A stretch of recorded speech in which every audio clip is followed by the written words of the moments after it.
Hola, soy José Antonio Muñoz Grau, soy escritor y soy de Orihuela. La novela es la historia de la niña que nace de esa relación de abusos entre un sacerdote y una persona del orfanato, una niña de 15 y otra de 16 años.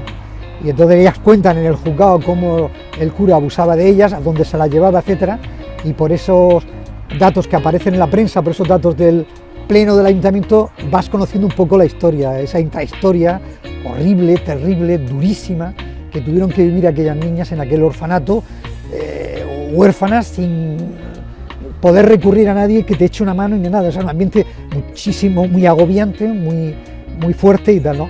La novela también es una radiografía de Orihuela, es una radiografía social de Orihuela. Arranca de esa situación, entonces va abriendo Orihuela, digamos, en canal. Y digo en canal porque va a hacer referencia a ese momento de podredumbre que tiene el río. La historia arranca en el 30, pero llega al año 2000 y pico. Por tanto, vivimos una época en la que se van estableciendo paralelismos entre la podredumbre que hay en el río, la podredumbre social que puede haber en un momento determinado y otro, y ahí se va la novela se va escribiendo en ese canal que yo digo, que allí en Orihuela se conoce con el nombre del Merancho. Y entonces es un poquito así, ¿no? Al final la protagonista va a vivir en la orilla del Merancho, en esas dos orillas que tiene Orihuela, por en medio la podredumbre, los que viven en un lado, los que viven en el otro, y es una historia de amor durísima, pero preciosa, entre dos personajes que en un momento determinado se conocieron en ese orfanato. Yo me encuentro ese primer documento, que además era una nota, y entonces en Orihuela hay una serie de personas que son claves.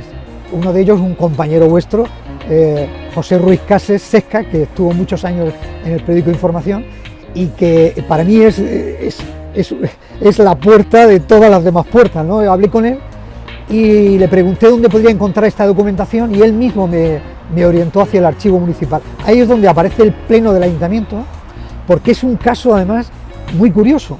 Es el único caso del siglo XX en el que un caso de abusos, un asunto de en el que la Iglesia abusa a un sacerdote de una serie de niñas, se afronta desde la política. Es decir, un ayuntamiento intenta averiguar qué ha pasado, encarga una comisión de investigación y no a su propio partido, sino a la oposición.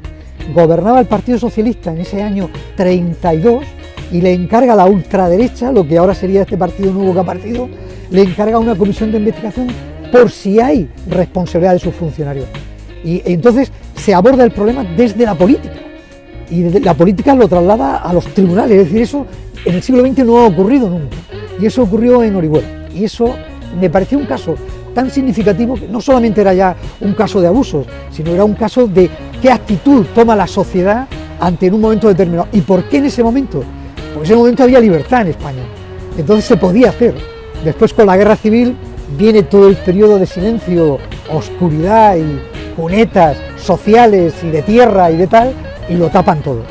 Bueno, hay siempre gente que no cuenta todo, que se calla o que... Bueno, pero eso es normal y eso yo lo respeto. La novela es una novela muy respetuosa con las personas que puedan aparecer o que aparecieron en aquella historia. Es muy respetuosa. Yo en ningún momento he pretendido ni hacer daño a nadie, ni meterle el dedo en el ojo como yo suelo decir, sino lo que he querido es meter el dedo en la llaga. Es decir, el problema, cuál debe ser la actitud de la sociedad, de la gente que le toca vivir en ese momento del problema, qué actitud debe tomar, para que por lo menos reducir el sufrimiento de algunas personas, dignificar a esas personas. De alguna manera yo, 80 y tantos años después, lo trato de hacer con esta novela, ¿no? Pero en principio fue, ya digo, un pequeño documento, ¿no? Y sobre todo la intención, pero me pareció tan significativo la actitud del ayuntamiento y todo lo que ocurrió y todo eso que ocurre alrededor de la historia, que me pareció algo que había que publicar y dar a conocer. O sea, es una historia, ya digo, yo he intentado además resaltar sobre todo esa historia de amor, hacer también un homenaje al cine, una radiografía social de Orihuela y sobre todo es una historia de mujeres. Las mujeres que aparecen ahí son mujeres tremendamente fuertes, o sea, se enfrentan no solamente al problema, sino tratan de sobrevivir con digamos, un objetivo en la vida. Y ese objetivo es el que está ahí en la novela, que hay que leer para... Pero son mujeres fortísimas.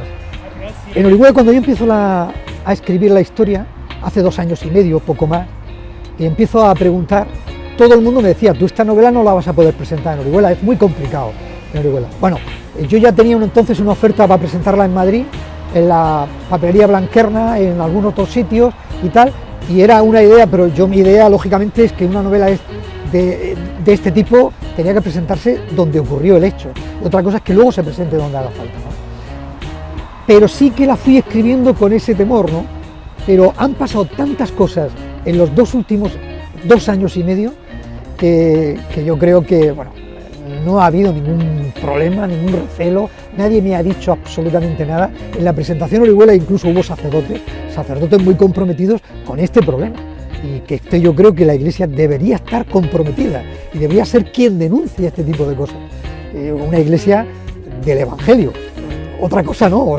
Si para mí una Iglesia que no sigue a San Mateo y San Lucas, que en este tema es muy claro y tajante, y es lo más duro que te puedes encontrar en el Evangelio, una Iglesia que no esté por eso, para mí ya no es una Iglesia, es decir, está fuera de eso.